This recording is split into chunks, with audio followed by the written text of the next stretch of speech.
वो जमाना जब शामें कुछ और ही हुआ करती थीं, जब टेलीविजन सिर्फ एक मशीन नहीं बल्कि पूरे घर के इकट्ठे होने का बहाना था। और उन्हीं सुनहरी शामों में 1973 में एक कहानी ने जन्म लिया, किरण कहानी। आप देख रहे हैं झरोका टीवी, जहां हम करते हैं पुरानी यादों का सफर।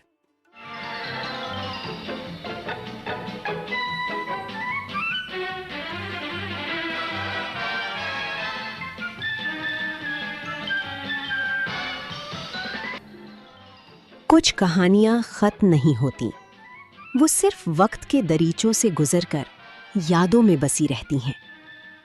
कभी आपने गौर किया है कि जिंदगी के कुछ लम्हे कितने खामोशी से गुजर जाते हैं, मगर उनकी खुशबू बरसों बाद भी दिल से नहीं जाती।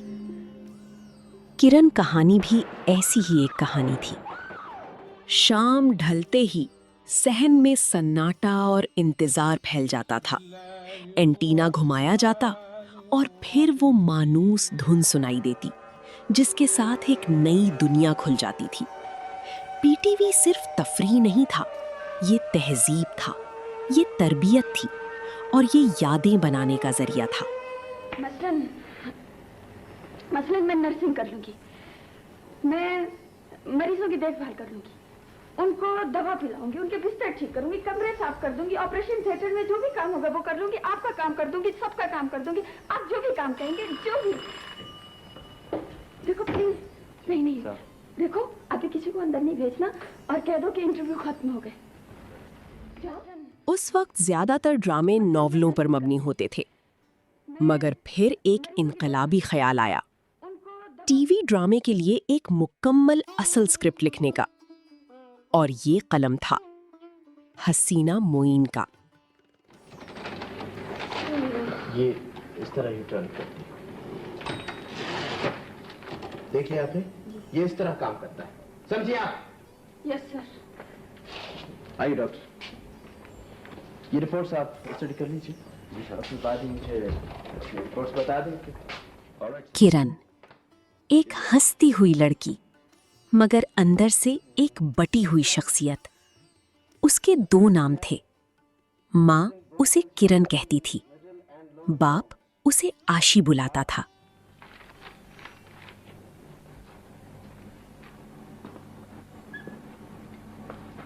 Hi dad. हाँ, जीते रहो बेटे। खेल रही थी? शाबाश, सेहत अच्छी रहती। So tired. डैडी, आपने मुझे बुलाया था, आसमत कह रहा था। नहीं तो? ये सिर्फ नाम नहीं थे, ये दरअसल एक टूटे हुए घर की अलामत थे। किरण का ये किरदार रूही बानो ने अदा किया। मुझे 2000 रुपए चाहिए। हाँ, ले लो बेटे। सुन तो ले, 2000 रुपए की बात कर रही है तो 2 रुपए नहीं मांग रही है। तुमने भी तो हद ही कर दी है, लड़की के मुंह से फरमाइश निकली नहीं और बस तुम पूरी करने। आशी बेटे, आपको क्या चाहिए? सफिया, हर बात को मसला ना बनाया करो। अभी तो सिर्फ 2000 रुपए चाहिए। जरा पूछो तो क्या होगा इन 2000 का? किताब लिख रही हूँ। किरण एक अस्पताल में काम शुरू करती है। ये सिर्फ नौकरी नहीं, ये खुद को तलाश करने का सफर होता है। यहाँ उसकी मुलाकात होती है डॉक्टर सलमान से, एक सख्त मिजाज, उसूल पसंद इंसान, जिसे किरण समझ नहीं आती और किरण जिसे कोई आसानी से समझ भी नहीं सकता। मिस हासिन, आपकी ड्यूटी स्पेशल वार्ड के ड्यूटी रूम में है। सिस्टर जमीला आपको तमाम काम समझा देंगी। Yes sir. Thank you sir. That's alright. आइए मिस हासिन, मैं आपको वहां तक छोड़ा तो बड़ा तवील फासला है, आप खामखी बोर हो जाएंगी। आइए ना, अरे तकल्लुफ नहीं किया करके, आ जाइए।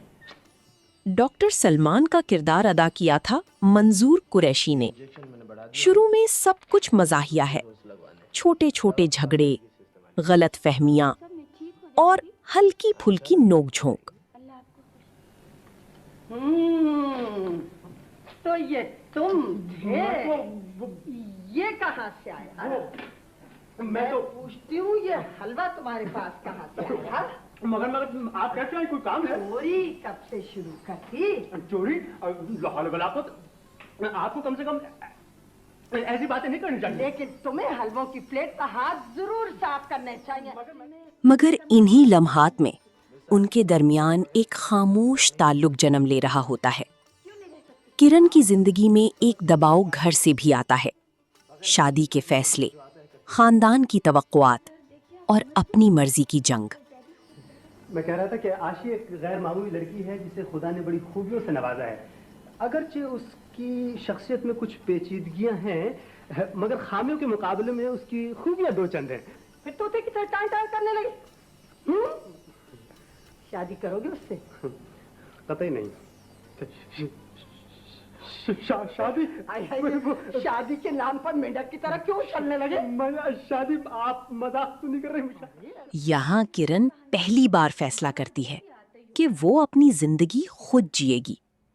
हालात से बचने के लिए किरण डॉक्टर सलमान को एक झूठे रिश्ते में शामिल करती है। झूठ मूठ बात होगी सिर्फ एक हफ्ते के लिए, सिर्फ। मिस आसिम, ऐसी बातें झूठ मूठ की नहीं हुआ करती। आप समझते क्यों नहीं? अच्छा, अगर तुम झूठ मूठ के लिए तैयार नहीं ना तो मैं... अच्छा यार, मैं अब कुछ नहीं बोलता फिर। सर, ये मेरी जिंदगी का सवाल है सर। मिस आसिम, आपने तो जिंदगी को खेल बना रखा है। आप चाहती हैं कि दूसरे भी इसमें शामिल हो जाए। जी, मैंने? ये रिश्ता होता तो एक ड्रामा है, मगर आहिस्ता आहिस्ता ये ड्रामा हकीकत बनने लगता है। एहतराम, फिक्र और फिर पैदा होने लगती है खामोश मोहब्बत। चुपचाप ये दवा पी लें और सो जाएं।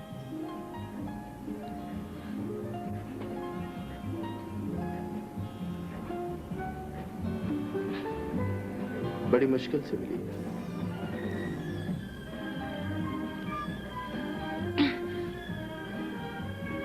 मैं आपकी बहुत बहुत मशहूर हूँ डॉक्टर साहब कि आपने मेरे इस कहानी को मुकम्मल बनाया काजी वाजिद, जमशेद अंसारी, बेगम खुर्शीद मिर्जा, जीनत यास्मीन, महमूद अली, अर्शे मुनीर और बहुत से ऐसे फनकार जिन्होंने इस कहानी को हकीकत बनाया।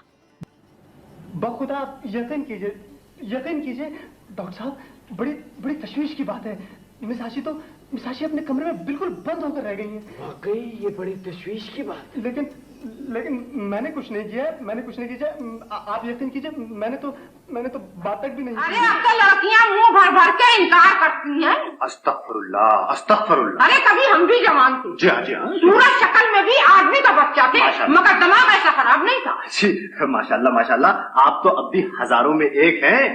जबकि तो बात ही क्या, अब देखिए ना, बच्ची के सामने क्या कहूँ। अरे चलो हटो, बस इतना है जी कि चेहरे पर जरा शर्म और हया अब बोलपन मौजूद है। जी। यही वो ड्रामा था जहां बाबरा शरीफ ने अपना पहला टीवी किरदार अदा किया। ये एक खामोश आगाज था पाकिस्तान की एक लेजेंड फिल्म स्टार का।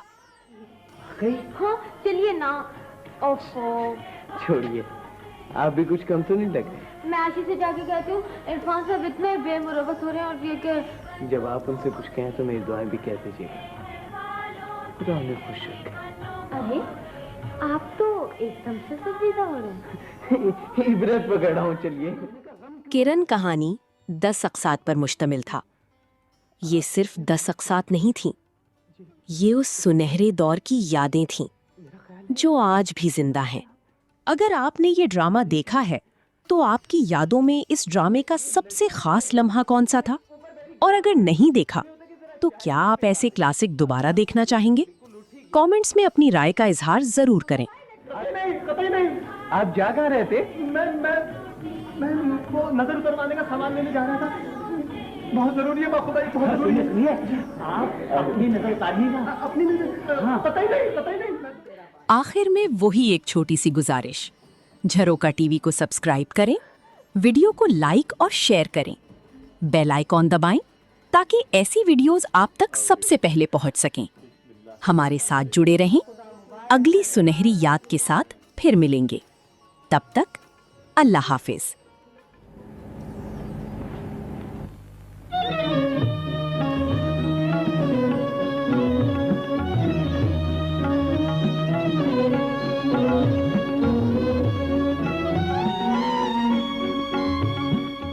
है झरोका टीवी, जहां यादें जिंदा रहती हैं।